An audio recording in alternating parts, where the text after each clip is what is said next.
As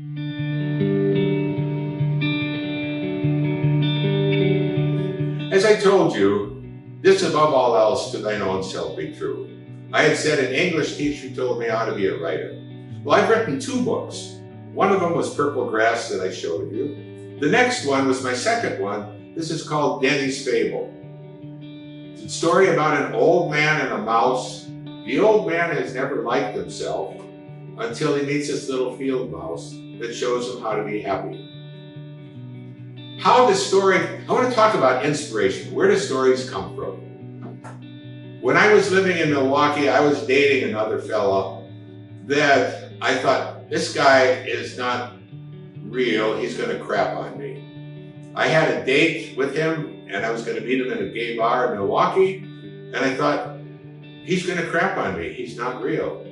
And ultimately he did. This story starts out with the old man walking through the forest and meeting a young man, telling him, I want you to drop gifts of youth and brilliance and handsomeness and energy. I want you to throw this out on the plane and I'm going to catch it in my empty gunny sack. The old man says, this is important. I waited my whole life for you. The young man is really turned off and he separates. The story opens now with the old man running through the field with an open gunny sack. And the little mouse says, what are you doing? And he says, I'm trying to catch this gift I waited my whole life for. And there's his plane. And the mouse says, it's not a plane, it's a bird.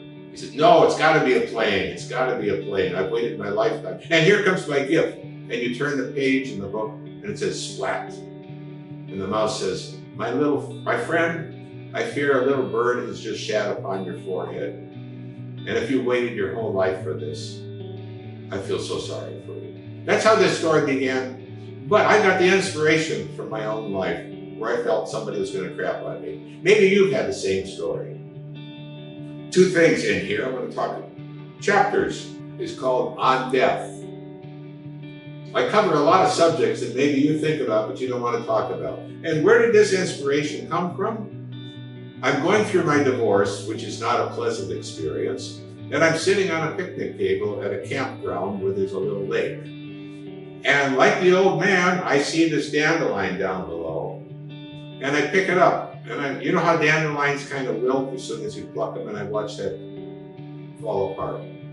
The old man in my story does the same thing. Pulls up the dandelion and tells the little mouse, is this all life is? You get plucked up, you wilt, you fall to the ground, and nobody cares, you're gone. The little mouse scampers around the field and comes back with a dandelion that's gone to seed. And he blows it. And he says to the old man, was that really the end? Or is there a new beginning someplace that we don't know? Where did those seeds go? Someplace over the horizon that we can't see.